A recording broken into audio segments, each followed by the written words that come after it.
What's up? I always feel like your head looks bigger than mine, usually further away. You know what that reminds me of? It makes me think of... So I don't like to lean back because I feel like I look like Jabba the Hutt. They're making a sequel. Oh, you're not that... They're making a sequel to Beetlejuice. Gross. I thought Beetlejuice was stupid. Wasn't that Michael Keaton? And he's back. I can't watch And Beetlejuice. Winona Ryder. I'm too good for He's Beetlejuice. back. I'm excited. Was she in it before? Mm-hmm. She played the teenager. It's a very... I think it scared me when I was a kid. I So, feel like that's one of those movies. It's like a cult classic at this point. but it scared me when I was a kid.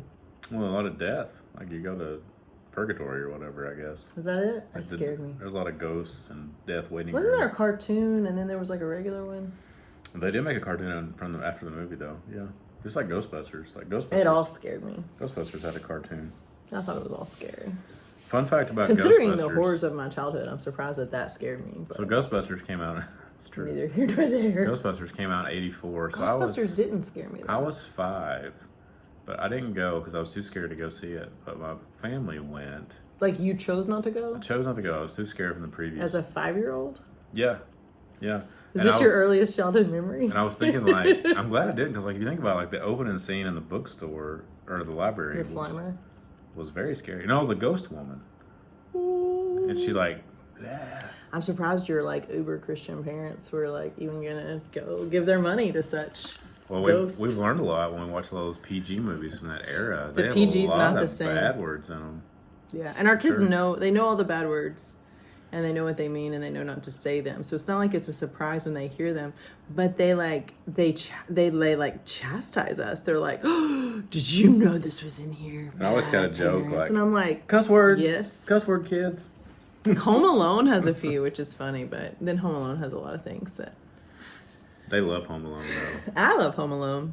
I'm so glad they're at that age where we can kind of introduce some of these things. Like, we watch Star Wars, the original. Yeah, I haven't let him watch episode 3. I feel like when Anakin turned to the dark side. That's pretty dark. That, and just all the murder and mayhem. I just feel like it's like executions times 100. I feel like that's too much. They've seen the Lego version, so they know what happens. What do you think about the Rey ones? Do you think they'll be okay with that? Like the new... I gotta rewatch them in the that newest context. iteration? I need to rewatch them in that context. The only thing I can think of is the scene with... who's the guy that trained... what's his face? Ray's counterpart in the movie. What's his name? Kylo Ren? Kylo Ren. Who trained him as Sloth or Slug or something with S? Snoke. Yeah, that's the one. He's a little weird. His death is I gotta kinda ask gross. them if they've seen like the Lego Star Wars. Okay, so why were you doing these videos? So This is day one. we What did went I say? down We went 159. on a rabbit hole.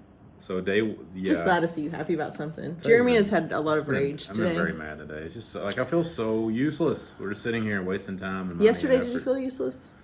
I mean, even it's still like doing the good work. It's so great. So many people help. Whoa, that was weird.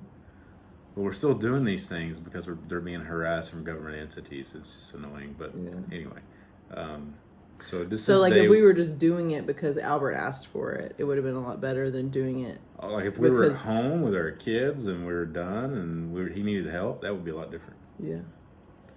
So We're still fighting the good fight though. so yesterday, We didn't even finish telling them. I'm sorry, why we're here. So this is Go ahead. day 115. If you've never watched our videos before. We're adopting 2 little girls from Liberia. We've been in Liberia for 115 days. Mm-hmm. And we've been vlogging since January 1 about our journey. Mm-hmm. We came here to get answers as to why there was such a delay, and we just never left. We have those answers. We have those And answers. literally every week or two, it's like, we think we'll have this resolved in a couple of weeks. And I have said this so many times, I think we're close. Because we can't be further, But God bless Grandma Debbie. I hope I can call her Grandma Debbie too. Anna, my dear friend Anna, her mother-in-law has been encouraging me even more so that like she's so great. Like I see her in their family pictures and videos and stuff. She's very very sweet and nice. Sorry, keep going. But she sent me a text and the text was an excerpt from a devotional book, and it talked a lot about how we can experience these false peaks. And I really related to this devotional book the excerpt that she sent me because of the, I used to work as a backpacking guide in Colorado. I worked for Wilderness Trek Expeditions for 3 summers. And my job so if you can imagine, like 20-year-old Rachel. And I was probably in the best shape of my life. I was certainly in a place from a spiritual standpoint, relationship with God standpoint, that was the best place for me. There was just a lot about becoming like an adult and your identity and like trying to figure out who you are, that it's helpful to be doing the kind of work where everything is stripped away except for one job. And then one job, well, 2 jobs really. One job was to get youth groups that would come in. So it'd be like, 15, 16 teenagers from ages 7th grade and up. They had to be 12 or 13. And they would bring a few adults with them, 2 to 4. So it's like the youth minister and like, the Boy Scout dad of the group and the usually some like interns, they're youth group interns. So you get 4 or 5 adults and 15 kids or so. So you got about 20, 23 people, and you're responsible for their life. Well, 20-year-old Rachel was not an ERPA, and if I'd have known, I just would have brought more stuff with me, like just in case of an emergency. If I knew then what I knew now, but I had everything I needed, and we did fine. There were some emergencies that popped up that, looking back as a medical professional, I'm like,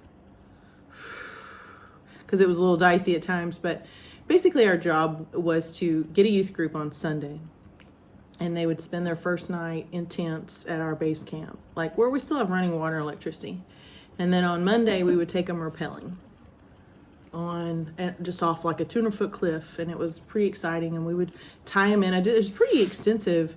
When I look back again at 20-year-old Rachel, and I was very well trained for this, and I was very, but just the things that could go wrong. You think about your favorite 20-year-old, and it's just, it's a lot of responsibility. But we did that, and then we would take them hiking. We try to climb a 14,000-foot mountain in a week. So we'd spend 2 days hiking, 1 day resting, and then try to summit. So we'd camp around the tree line, wake up at 4 o'clock in the morning with the sun, and try to climb a 14,000-foot mountain. For my groups, we hit more than we missed, but a lot of times you would get kids that either weren't in the physical shape to do it, no matter how much you tell them you got to be, and they just couldn't do it, or we had weather a lot of times, and a couple times I pushed the weather. Like they were like, if you're not standing on top of that summit by 1 o'clock, you need to turn around. No. And I remember thinking, but we're so close. But the thing is you think you're close, but in Colorado at 2 o'clock, after 1 o'clock, the storms are crazy. They're kind of like Florida. It rains every day. But when you're on the side of a mountain with no trees and a bunch of kids, and the thing that you don't think about, the thing that 20-year-old Rachel didn't always think about, is these kids can hike like beasts if you're almost to the summit. If you're almost there and you can see it, the right decision, if it's 12:45, you circle them up. You're already this high up. It's not like it's a failure. You just turn it around. Like that's all you do. But I don't know why it makes me emotional. But here, You all right? We need to take 2. No. Here, it's like there's always another peak. And it's just, you just aren't the same. Like your fatigue is just, I don't know. Or it's feel like we're not even on the mountain yet, you know what I mean? So. Well, and it's a mental fatigue. It's not like I could be like, well, if you just keep walking, you're closer to where you started. And so I made the mistake once of pushing the clock. And I had a buddy with me. We decided to do it together. My other guide, my co-guide, I was like the shot caller that week. And I had made a terrible mistake with this group. I had actually, I'd been on the mountain before. It was this whole thing. Basically, long story short, we didn't get our day of rest because I hiked us up the wrong ridge. I misread the map. It was a whole thing. So they had to hike an extra day where they should have been like resting before the summit day. So they lost their day of rest. And I told them the truth. I called my boss and I'm like, I messed up. And he's like, you can just do whatever you think is best.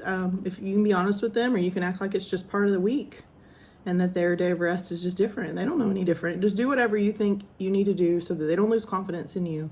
I just told them the truth. I was like, I misread the map. And I'm sorry, and we're just gonna have to hike an extra day. And they were totally cool about it. But that being said, when I wanted them to summit, I wanted them to stand on top of that mountain more than I wanted anything else, partly because of my previous mistake. And I was young. And this was my trip of like, my boss had me with an experienced guide as the co-guide, but I was in charge. And this was my trial run to be in charge. If you're the lead guide, they pay you extra $50 a week. They paid us $150 a week. I mean, it was not much. So you get $200 a week. But you get to be in charge, and it's just better to be. It's just a status thing, really. This is my world. And so this was my second summer there, and this was like my second weekend, and I'd been in this mountain before. I should have known better, but the trees, they all look the same. And there was another. I mean, really, what ended up happening is there was actually a piece of the map missing, because this had been a mountain that no one had ever conquered. No one had summited it in years. So we really wanted to get to the top. So anyways, long story short, we got so close, and this was the kind of mountain where there was no false peaks. A lot of the mountains we climb in Colorado are jagged. So you look up and you think that's it. But if you're the guide, that's not it. But you don't say like, oh, that's it. You say we're just going to keep going until we get there. Because when the teenagers are looking up, they just need to see that carrot and keep going. They don't need, but this mountain was more like it was just wider. And you could tell that you were nowhere near the top until you were standing there. So there was no false peak. There was no carrot. And it was like 12:45. And I felt so bad that I'd messed up already. And I couldn't accept it. So we summited at 2:00. And then the storm came. And then the lightning came. And then we ran. And I was like, I messed up. And but they didn't think that I messed up. They didn't know that it was my fault that they were running from lightning. But when I tell you that I'm like 20-year-old Rachel, okay, and I'm looking, and I circle them up, and we got our walkie-talkies start buzzing so much we had to turn them off. They're just two-way walkie-talkies. And I'm looking at the clouds, and I'm on the radio, and I'm trying to figure out what do we do? I know what we have to do, but you have to keep moving. And so I'm looking at these kids, and their hair is doing this. Dope. Because the freaking lightning is so close. And I'm like, dear God, baby Jesus, I've messed up. This is why. Somebody have a kite and a key. This one girl broke her finger but didn't tell me until that night. We had to leave one adult. So we only had 2 adults and me and the guide. One adult had to take a kid out because he had something happened. I know what it was. One of the youth ministers started having chest pain, so we took him out the day before. Hopefully it wasn't because I took him hiking an extra day. He ended up being fine, but he was having chest pain. He was mid-50s. We were like, you should go. So we were short an adult. And so there was another adult that had kind of twisted his ankle, and we were like, ew. So we left him in camp. So by the time we got back, he had dinner ready. He had the fire going. He was like, come on in. I was like, I've never been so glad. But he had twisted his ankle and he was a little iffy. And he was like, I'll just stay in camp, We were glad that he was there because he was standing there as the rain came in. And we were like, oh. So the reason that this is hard, way, way harder than that is there's no carrot at all. Would you say our kids are the carrot, the Liberian kids? Well, yeah, but they're fixed. They're a fixed point. So we ran from the lightning. We all made it. Everybody lived. And they thought it was the most meaningful experience of their life. And it probably still is something that they talk about as remember when? Yeah. It was a storm. Who can predict a storm? We're in the middle of the mountains. But let me just tell you, my boss said, if you're not standing on the summit at 1:00, you stop and you hike down. But let me just tell you, those kids hiking down moved so slow until I had to have a game talk with them. I was like, listen, I didn't show them that their hair was standing up, but I was like, and then none of them had brought I was like, where's your raincoat? They're like, oh, we didn't bring it. I'm like, it's on the list. It's on, you're supposed to have this. And they're like, well, but it was heavy. I'm like, oh my gosh. So I'm giving them my coat. I'm just everything. And I'm like, please don't die. And they did die. And everybody did great. And a funny story about our relationship. The picture of you I saw on MySpace of you on the top of a mountain was what originally attracted me to you. And I read the stories about you. So Jeremy wooed me with food, and I wooed him with outdoorsiness. So this isn't as cool as your story, but it reminded me, you talking about mountains and belaying off a cliff. Rappelling, yeah. Is that the same thing? Rappelling is moving, belaying is holding. So, yeah, the belay. It's not the same. So, but again, this is why I shouldn't have been doing this. My friend Will Overton was huge into rock climbing around the same time, probably. I was in my early 20s, if not 20. And we went to B-Rock in Monterey, which is real close to Cookville. I've heard of B-Rock. We were rappelling off a 200-foot... I rappelled off that, actually. Yeah, it was like a 200-foot face. And I'm just like, I know nothing about this stuff. How trusting I was of my friend Will, who kept me safe. I bet Will did know a lot. Very into it. And I was like, man, I just went over the edge. Like, here we go. It's kind of scary. And I'm like, so trusting of him. I won't know that I would do that at this age, but yeah, at that age, I was a lot different. But anyway. I bet young Jeremy was a lot of fun. Pretty stupid, too. I mean, we're all stupid. Like, maybe I was stupid in a different context that could have killed people. I love your stories, though, like the bear story you have about that. Just so that's much, a whole different story. So fun. But I think the thing that gets me is that, like, climbing a mountain in Colorado with 15 teenagers and 4 adults, plus or minus, and showing them something, and getting the adults to trust you as a 20-year-old kid, that takes some time, like, that takes some finesse, because you only got them for a week. And getting the kids to, and the point of the whole thing was just to get the kids to see, like, a little bit of God. Just get them somewhere that they could think. And you would think that Liberia would be a great place to think, but it's not. It's just not. It's hard here. There are so many things to fix, and so many things we can't reach. And there's no, there's 100 false summits. And there's no path through that we know for sure. If we just let another day pass, that we're a day closer, because we don't know that. And I think that's, it's not the same as walking up a mountain. I can walk up a mountain for days. I mean, it's just, at least you're walking forward. But here, we feel like we don't know if we're walking forward or not. Are we in quicksand? And, yesterday it was a lot easier for me because we were doing something that seemed to be helping, something. And we were able to, I don't know what to call it, crisis fundraise. And I didn't reach out to, our whole whatever. I just reached out to the other waiting families that know what we're doing right now. We're connected with their kids. And who they reached out to beyond that was fine with me, but I can do the YouTube videos. But in terms of individual, hey, calling my own best friends and saying, hey, I need this again. I'm tapped out at asking because I want a victory for them, and I want a victory for my kids. But then I think every day for the 36 kids that are there, I've been saying 35, but there's actually 36.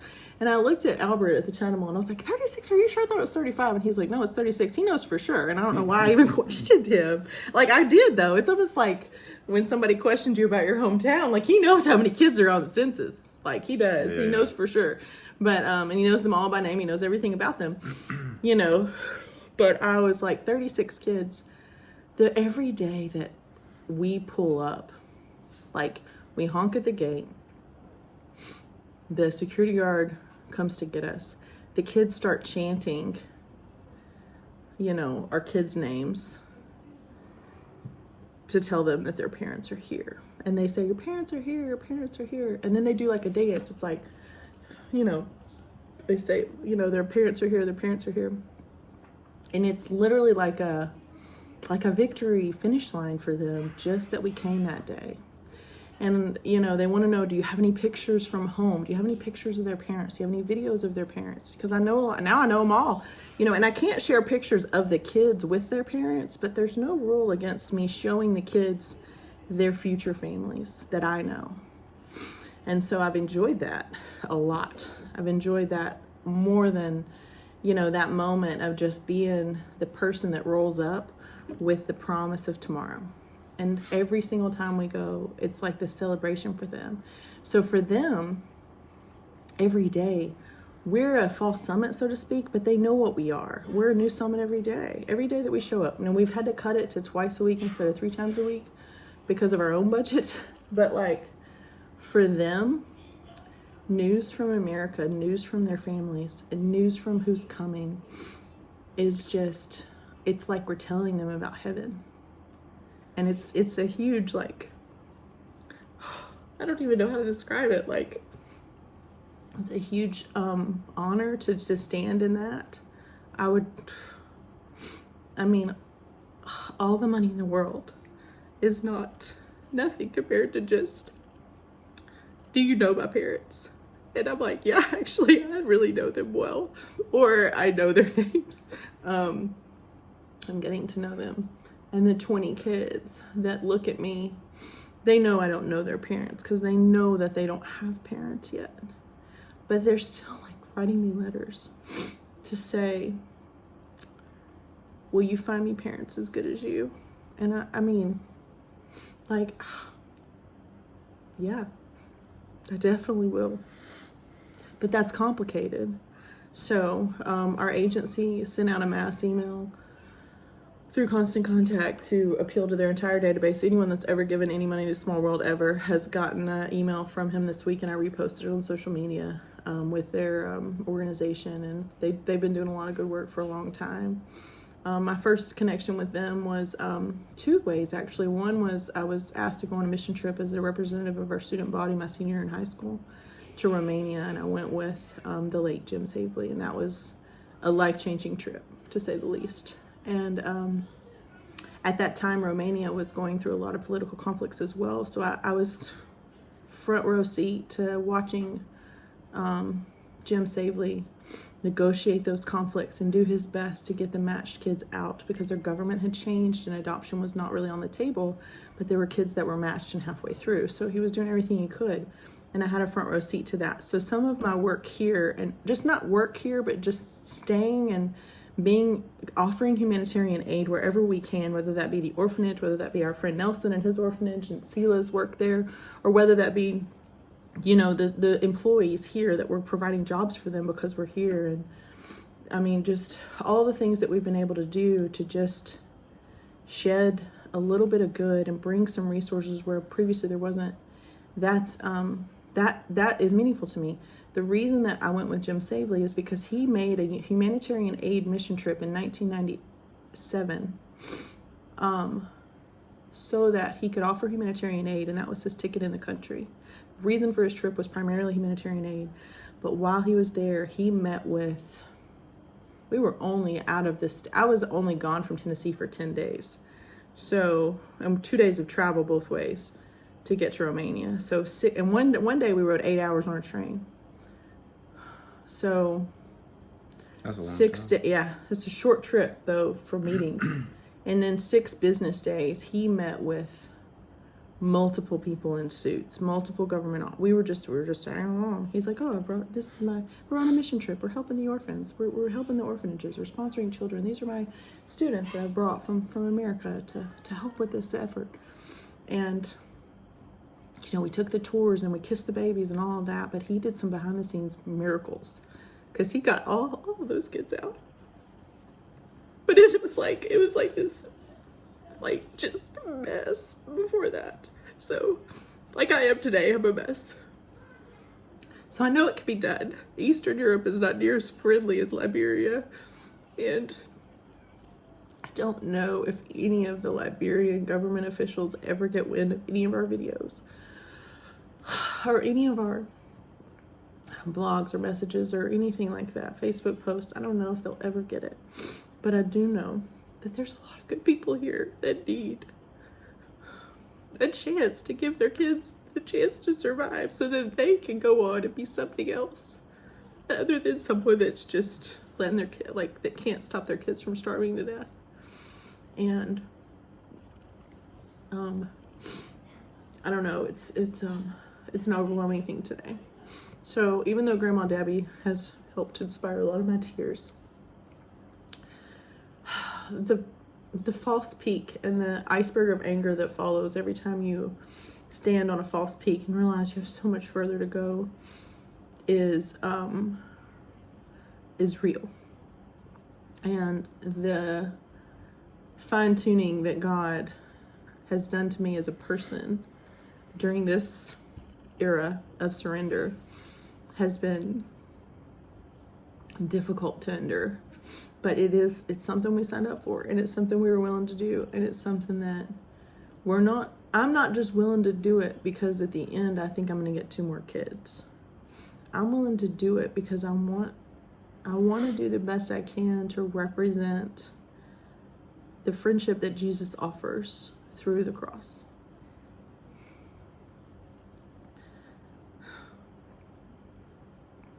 And that is a whole lot harder than an adoption. But the adoption is the way for God to draw us here, because we would have not crossed this ocean without falling in love with those 2 kids first. And I was telling Jeremy today, I was like, maybe it was never really about them. Like, maybe it was just the door to this country needs to stay open, and this agency is struggling, and the children here still need this door. And if there's not parents here to cry on the YouTube video, then maybe it collapses. And like, I don't know if that's true or not. Maybe they would have done fine without us. I don't know. But it feels like they wouldn't have. You know, so, but again, it goes back to that false peak when you don't know for sure if that peak's the top or not. We keep begging for a timeline. We keep trying to guess. We talk about it every single day. We're counting days, finances. And I was telling a friend of mine that today on Facebook Messenger, I'm like, every single time we sit down and do our finances and do our spreadsheet and check our bank account, we always have about 45 days left. And it's been that way since about April 1st. We always had about 45 days left. And that number just keeps moving with each donation and each shortcut and each discount and each extra thing we do. Extra fundraiser, all the things, all the fill the bot, everything. It just moves us another day. And we're right now, we did calculations today, and we're at August 1st. So if nobody gives us anything else, we'll make it to August 1st. Yep.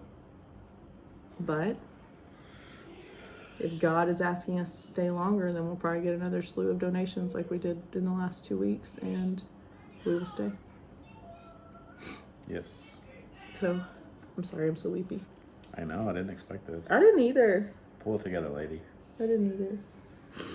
One of the things I've been thinking about recently, or actually a while now, is like, I hope I'm not, so like, say we get custody of our kids and they're here. I hope that I'm not so like just bitter and jaded that I can enjoy that. That's what I've been worried about too.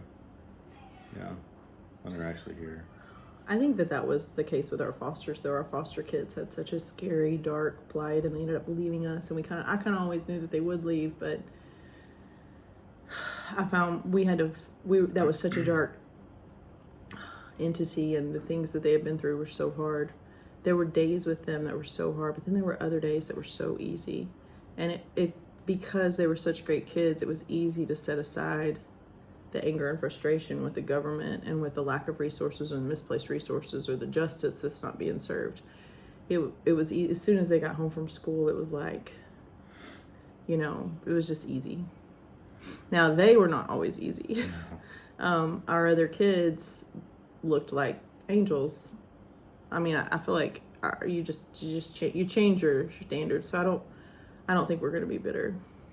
It's like they've never seen the beach, so like that first excitement for them, I mean, taking that in, seems awesome. But day 115, it's still not happened yet. It's pretty frustrating.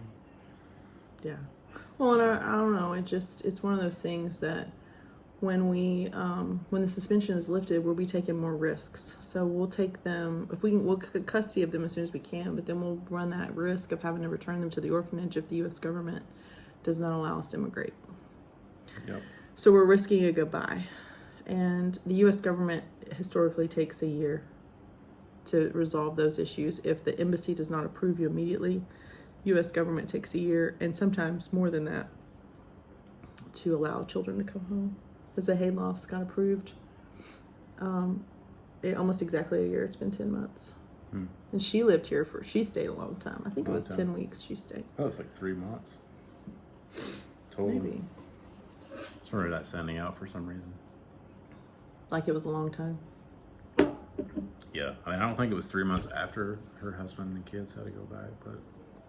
I mean, we volunteered to be here and we're it's hard, for a long time. It was easy to be grateful that we were here, just grateful for the opportunity to visit them, be near them, and to help, and to have direct information from exactly where it's coming from, and not just hearsay that trickles down through our agency or through everything else. And I understand, at first I was really angry with our agency for not giving us more updates, and like the progress reports on the kids you get monthly, and they're kind of always the same. Having met the kids and seen their environment, it is always the same. So I'm not really mad about that anymore.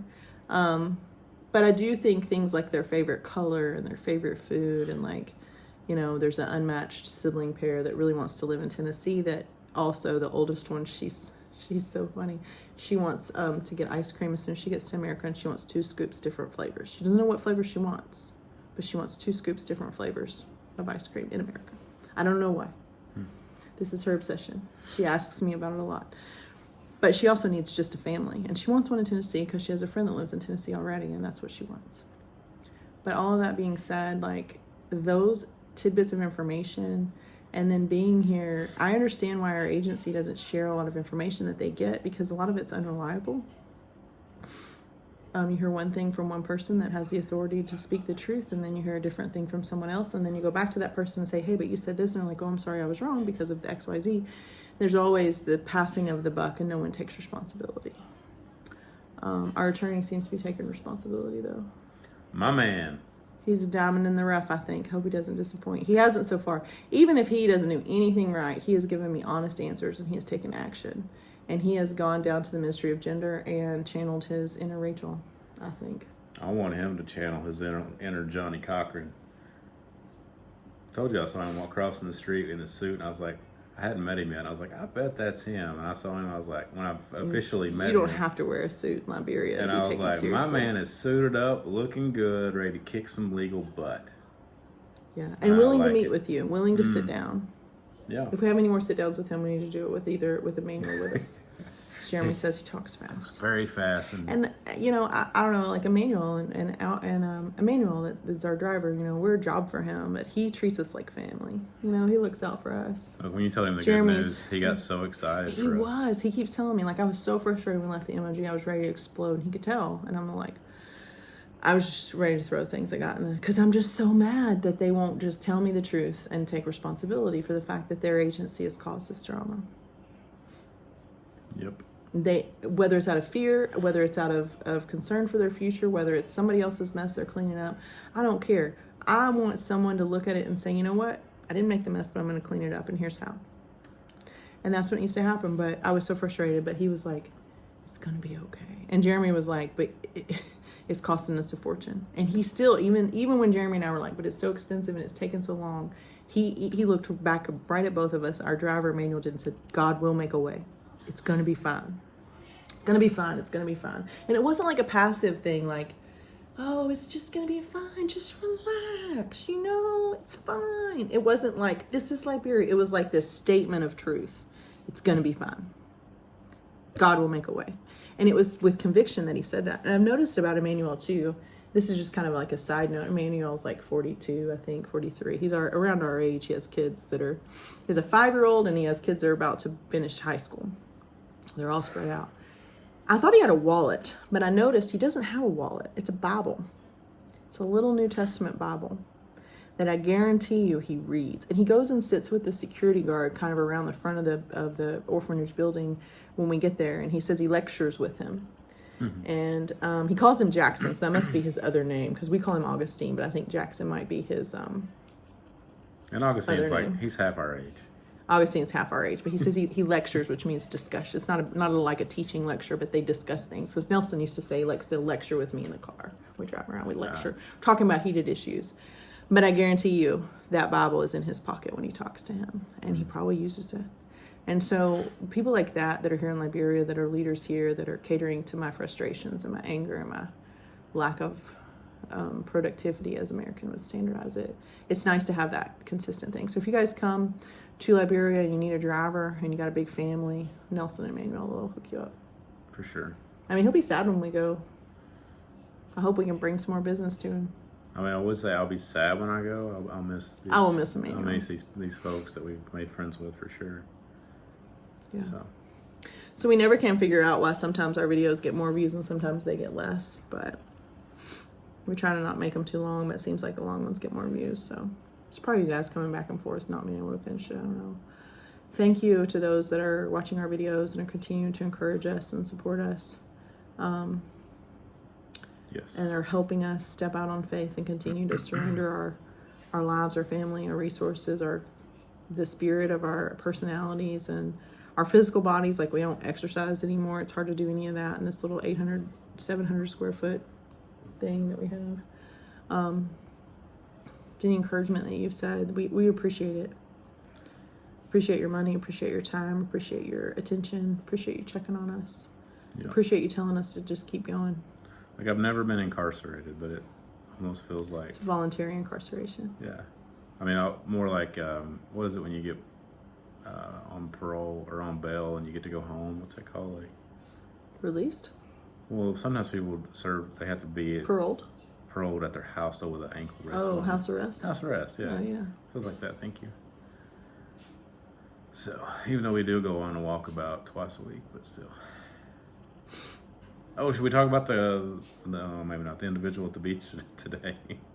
Yes.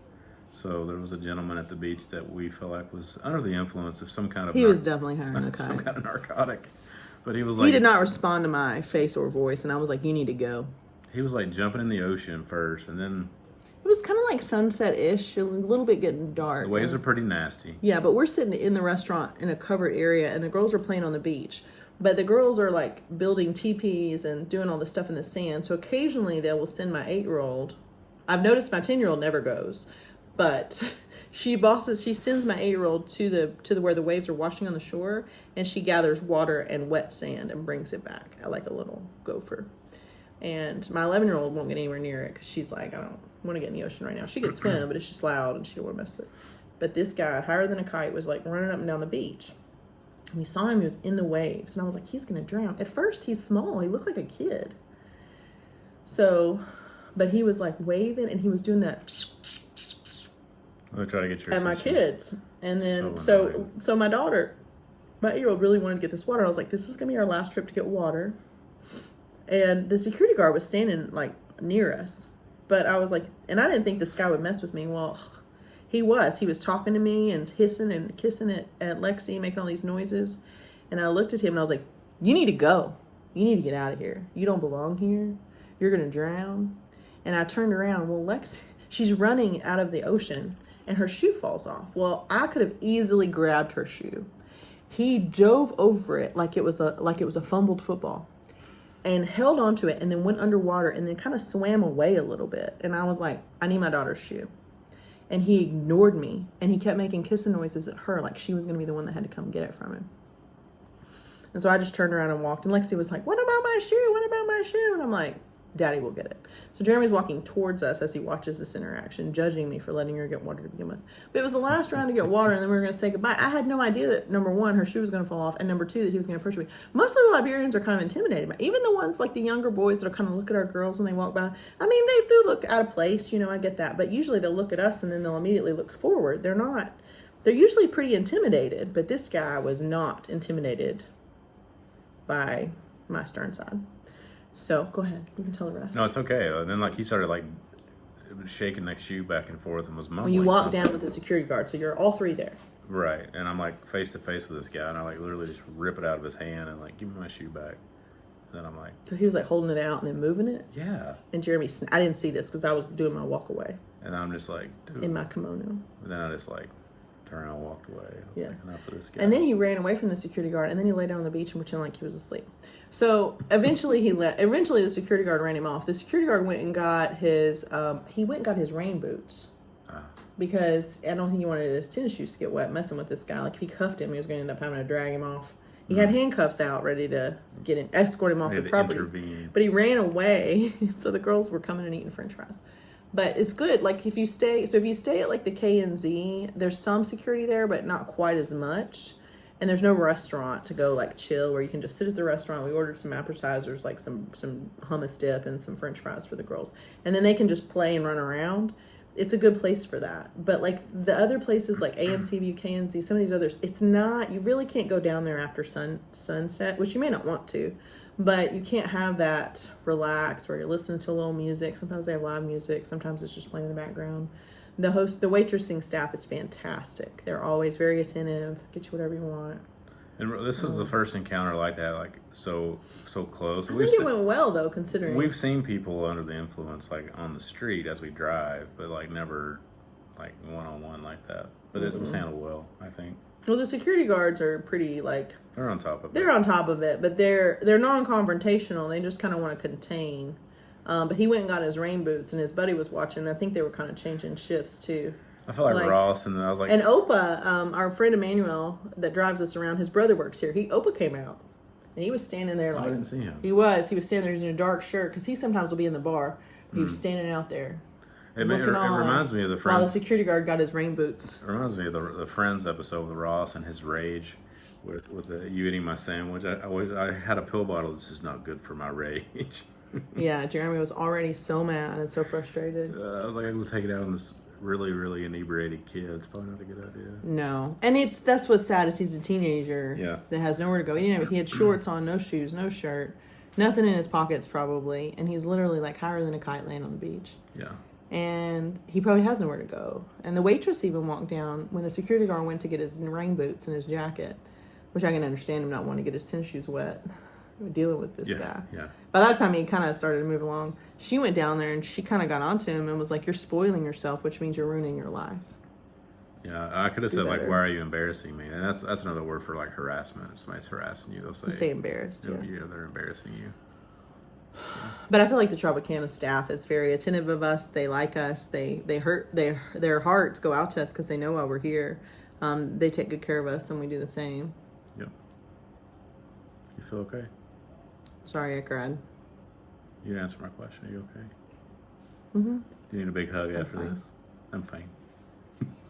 I gave my oldest Liberian daughter the leftover yarn from when we did my daughter's hair.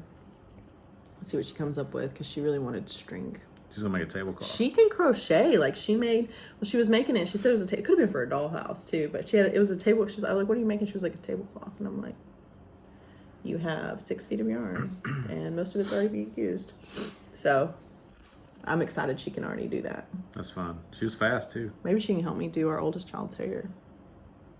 She probably do her own at the end. She keeps doing my hair. I just want to hang out with her. Yeah, I do too. Uninterrupted from 33 other kids. I see my personality in her. Like I see a similarity of my personality in her. Yeah. Because I keep saying that about some of these other kids, and I was messaging one of the moms that's matched, and I was telling her about her kids yesterday, and I was like, he's just so reserved, and she's so smiley, and they're easy kids, like comparatively. There's some kids in that orphanage, and I've told their parents, I'm like, they're good kids. They're gonna have a warm-up phase that might require some liquid courage on your part for yourself. But and your sanity. Yeah. But they're good kids. But there's some kids that are just now maybe when they leave the orphanage, not so much, but they just seem really easy. Like they just don't have a lot of, and we've spent enough time there that their true colors have come out. But when I look at our kids, our Liberian kids, I haven't really thought as much about if someone on the outside looking in, would they match them with me? And I've started kind of trying to think about them like that. And I do. In our oldest Liberian daughter, I do see a lot of my, patience and compassion for other little kids and like tolerance for that. She's good. She's a helper. But doesn't like a lot of nonsense. But has an opinion and isn't going to be walked all over and cares about what's right. And is very definitive about what she wants. Like I brought her the yarn because she wanted that, but we looked everywhere on the China Mall for a jump rope and I didn't find one. And I could tell she was disappointed, but she accepted her fate. She was like, okay. But if I don't come up with it soon, she'll be disappointed. And she'll tell me, where's the jump rope? You said... So we've given them like 8 and they keep breaking them. She doesn't break them. Remember what you said about, well, they said on that message that they had them. The China Mall? And I'm like, yeah, but the guy that works in this department said they were complete. Like they were out. They were finished. Finished, thank you. I gotta get work on my Liberian. Yeah, no one's ever gonna watch this part of the video, so. Let's just get crazy. Let's get nuts. Anna, except for Anna. Anna's still watching. Anna, thank you. Anna, I see you. I see you, Anna. Anna's kid is the one that's so confident about swimming, and so Anna sent me. I haven't watched her video yet. I try to watch the videos the parents send before if I'm going to show it to the kids, just so I can give some context if I need to. But a lot of times I don't. If it's just her talking to them, I don't This really will watch it. never upload. But she just sent me a video of her children swimming in their swimming pool at home, so I'm excited to show that to her Liberian kids so they can understand swimming pools. This is swimming. Yeah. So, because her 6-year-old Liberian daughter confidently says she knows how to swim. In context, like I'm like, she's not just nodding. Like the Bruce's little girl, I'm like, did you have a good day at school? Yes. Do you know how to swim? Yes. Do you know how to fly an airplane? Yes. I mean, I asked her all these questions. She just kept nodding yes, because that's what she does. No. Anna's little girl, though, she was like confident. Like, I'm like, do you know what I'm asking? She's like, yeah, I've got this. Of course. There's not a question. Yeah. So, all right. That's all I got. Peace out. Until tomorrow.